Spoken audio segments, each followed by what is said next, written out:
Do you want to keep spawning in as much void breaches as possible and having infinite devour? Well, in this video, you're going to be able to have those type of things and also volatile rounds on your void titan. And also you're going to be having an overshield at all times. And if you want to know how you can make this build possible, be sure to tune into the video, and who knows, you may learn something. You can now be able to have 4 void fragments on your Titan subclass. It's because Bungie has given Bastion another fragment slot. So before it was usually 1 slot, now you can have 2 fragment slots. So by having this, you can have more build possibilities for this void subclass. And I also stream on Twitch on Monday through Saturday at 10 a.m. to 12 p.m. PST. If you guys would like to join in on the stream. I do dungeon hubs, raid hubs, any hubs in general in Destiny 2. And if you're interested in that, be sure to tune in on the Twitch streams. And if you would like to try out this build for yourself, of course, the dim link will also be in the link of the description. Be sure to click on it, and I would greatly appreciate it because this build is very broken this season, and I would highly recommend if you would use this. In this video, we're going to be covering the Void Titan. In this current season, they gave us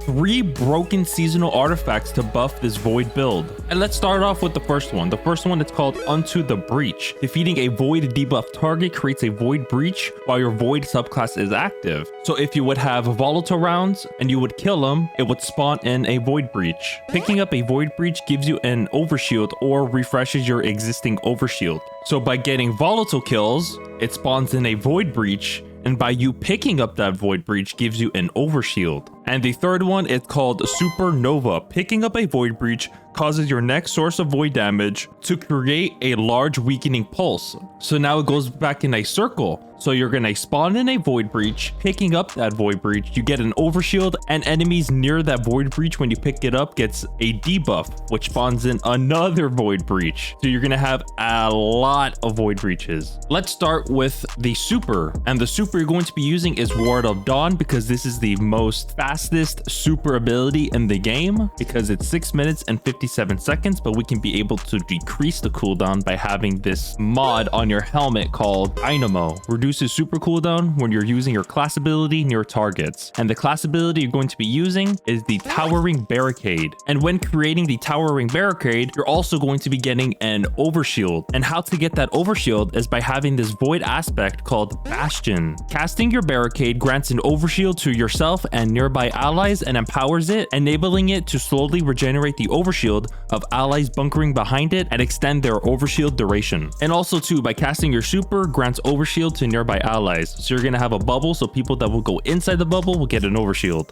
And for the next mod for your helmet, you're going to be having Ashes to Assets. Gain bonus super energy on grenade kills, and the grenade you're going to be using is Scatter Grenade. It's a grenade that has multiple explosions. And to buff this scatter grenade, you're going to be using this void aspect called Control the Demolition. Hitting a target with a void ability or volatile explosion makes them volatile. Further damage to a volatile target causes them to explode. Grants you and your nearby allies health when volatile targets explode near you. So you can be able to use your scatter grenade or your void melee called the Shield Bash, which also suppresses targets, which can stun overload champions. And by getting final blows with your Shield Bash gives you an overshield.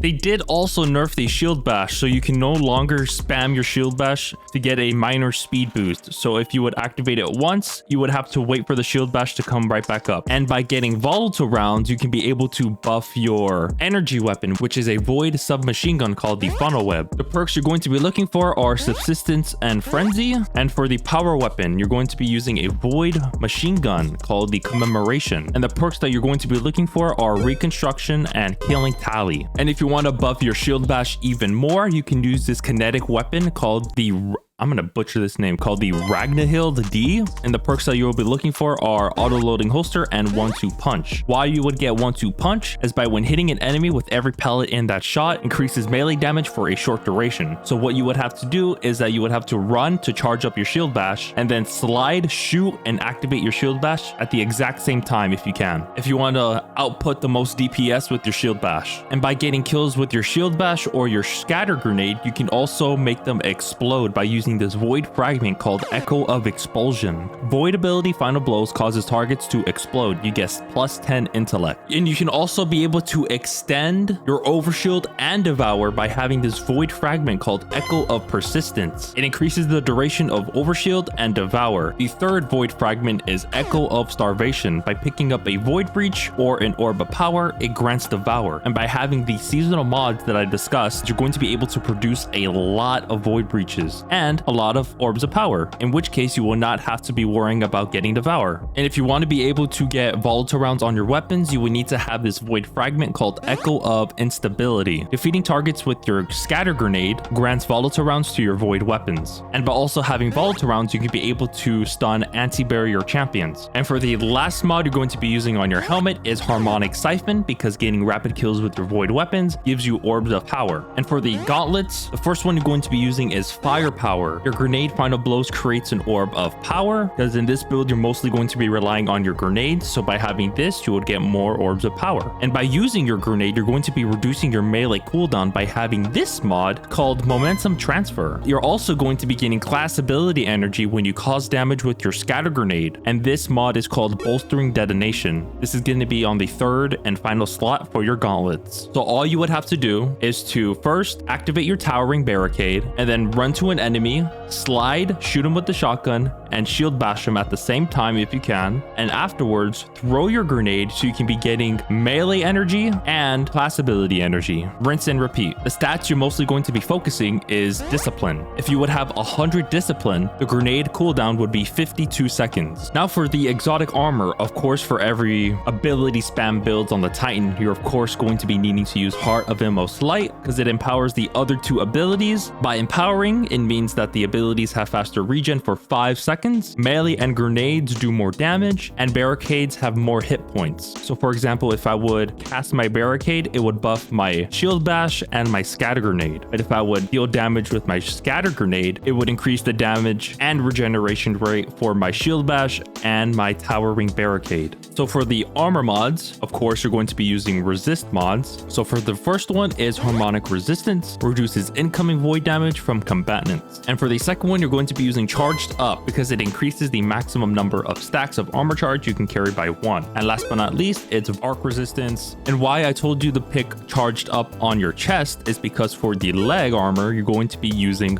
Void Weapon Surge. It increases the damage output for your void weapons by 10%. And here's how to reduce the grenade cooldown for your scatter grenades even more, by having this mod called Innovation when you pick up an orb of power. And of course for this build, you're going to be spawning in a lot of void breaches, and by having this mod called Elemental Charge, when you collect a void breach, it gives you an escalating chance to give you an armor charge. And last but not least, we're on to the Titan mark. The first one is going to be Time Dilation. Your decaying armor charges have a longer duration, so it's going to be for 15 seconds of weapon damage boost to your void weapons. Now the second one is Reaper. After using your class ability, which is your towering barricade, your next weapon Final Blow spawns an orb of power. And also by activating your towering barricade, you can also reduce your grenade cooldown by this mod called Bomber. And I also have a Discord for people that are looking for some people to play with for Destiny 2, for raids, dungeons, etc. If you guys would like to join the Discord, it would be in the link of the description. There's also another video for the Titan, and it's for the Arc. And for this season, there's a lot of seasonal armor mods that would make that build even more broken. And if you're interested into that build, click on the screen right now. If you'd enjoy this broken Destiny 2 Void Titan build, be sure to hit that like button and also subscribe. I would greatly appreciate it, and I hope to see you guys in the next video. And if you made it this far into the video, be sure to put scatter matter in the comment section. I hope you guys enjoyed, and I'll see you beautiful faces in the next video. Take care, everyone.